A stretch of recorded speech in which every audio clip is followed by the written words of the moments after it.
Buenas tardes.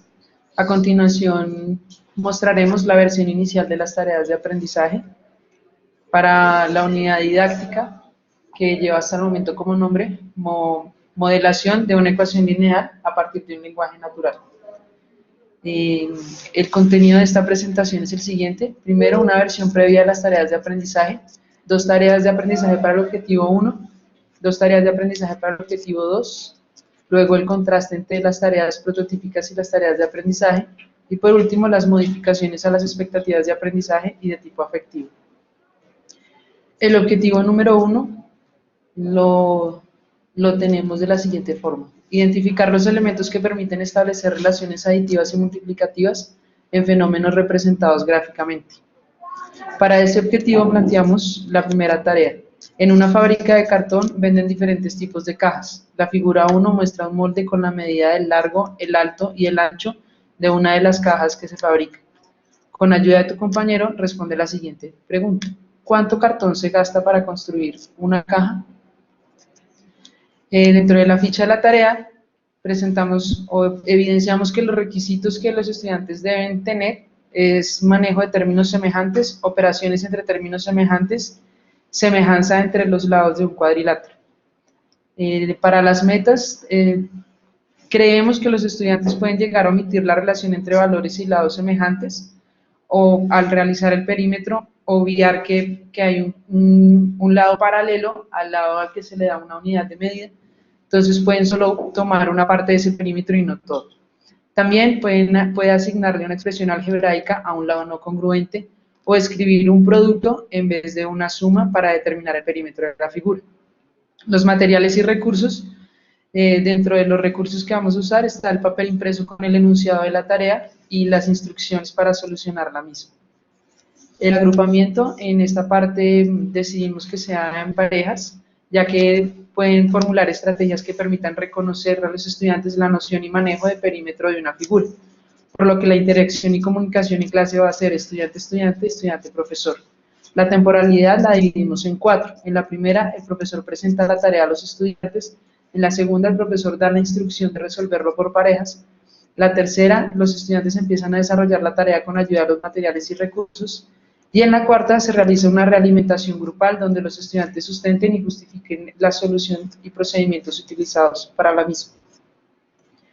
La segunda tarea es la siguiente. Si las siguientes balanzas están en equilibrio, ¿cuántas esferas pueden equilibrar esta tercera balanza? Este se va a realizar en grupo de 4 personas y la idea es que utilicen el prototipo de balanza para ejemplificar y verificar la solución de la tarea. El prototipo de la balanza, pues sí, es un diseño que hicimos nosotras mismas, en el que la idea es que ellos puedan mirar o puedan tener esas formas o figuras geométricas para ir mirando la equivalencia entre los pesos de las mismas.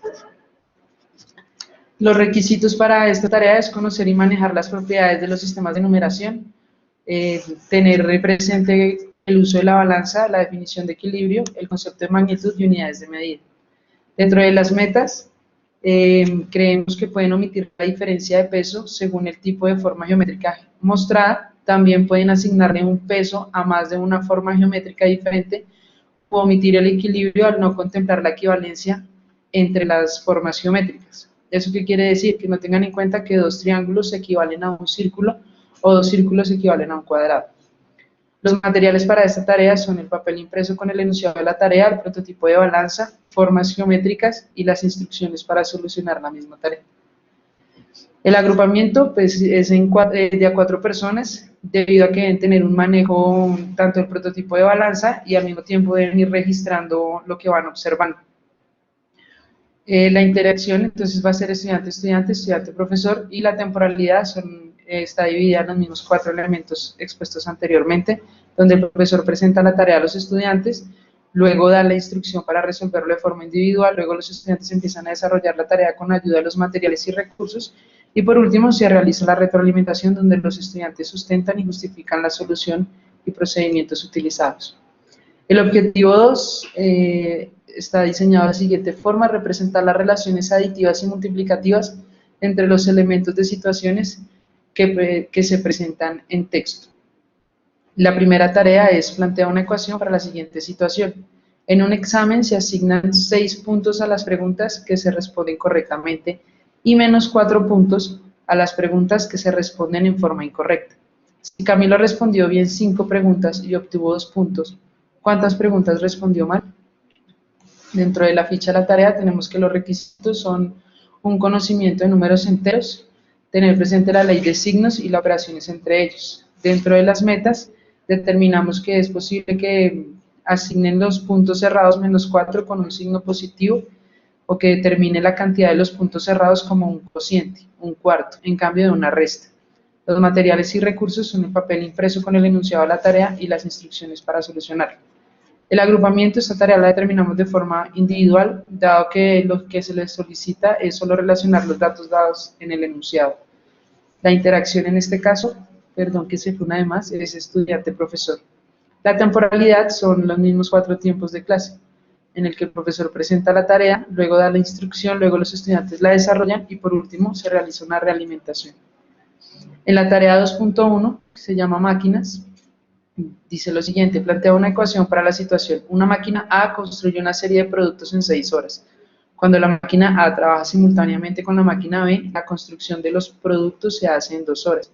¿Cuánto tiempo emplea la máquina B en construir la serie de productos cuando se pone a trabajar sola? En esta encontramos que los requisitos son los números racionales y las operaciones entre ellos. También la noción de proporcionalidad y unidades de medida. Dentro de las metas, creemos que los estudiantes pueden escribir un producto como una potencia o escribir una adición en cambio de un producto. Los materiales en este caso son el papel impreso con el enunciado, la tarea, una proyección por medio de un video BIM, de las instrucciones para solucionar la misma, y los recursos que pueden utilizar los estudiantes incluyen el papel y el lápiz. El agrupamiento, esta tarea la determinamos en parejas debido a la complejidad del enunciado de la actividad. La interacción entonces será estudiante-estudiante y estudiante-profesor. La temporalidad sigue siendo los mismos 4 momentos ya determinados. El contraste de las tareas de aprendizaje con las tareas prototípicas. Entonces, en la primera tarea prototípica, el objetivo 1, que va más hacia la extracción de elementos cuando el enunciado es gráfico, vimos que se diferencian en la forma de solucionarse, ya que la prototípica es de manera individual y la de aprendizaje es grupal. Vimos que ambos permiten extraer la información del gráfico teniendo en cuenta las similitudes entre formas. Una de las diferencias es que utilizan diferentes recursos. Y por último, una similitud es que permiten el planteamiento de expresiones algebraicas al determinar o extraer los elementos de una ecuación lineal. Para la tarea prototípica del objetivo 2, vimos que la tarea de aprendizaje se realiza en parejas y la prototípica de forma individual, que una de las semejanzas es que dan en el enunciado de información que permite identificar algunos elementos de la ecuación lineal. Diferencia, utilizan diferentes recursos. Similitud, que ambas tareas permiten extraer y relacionar los elementos de la ecuación lineal. En cuanto a las modificaciones, una de las modificaciones es en el objetivo número 1, el cual queda como que por la experiencia, lo cambiamos por la experiencia al abarcar situaciones con enunciados o gráficos o textuales dentro de un salón de clase, en especial pues con los estudiantes que en este momento tenemos para implementar la unidad didáctica. Dentro de la última evaluación que se realizó, sí se evidencia que a ellos les cuesta de un enunciado ver que hay un lado paralelo a otro, entonces que va a tomar una misma medida. La unidad didáctica la llevamos con el nombre de modelación de una ecuación lineal con una incógnita desde un lenguaje natural. Al mirar el desarrollo de las tareas, analizamos la capacidad 25, que quedó como que determina una relación de equivalencia entre 2 o más formas geométricas, agregando 2 errores. El error 18, que determina una expresión algebraica a 2 o más magnitudes diferentes, y el error 19, que determina una sola relación para 3 elementos diferentes. Gracias.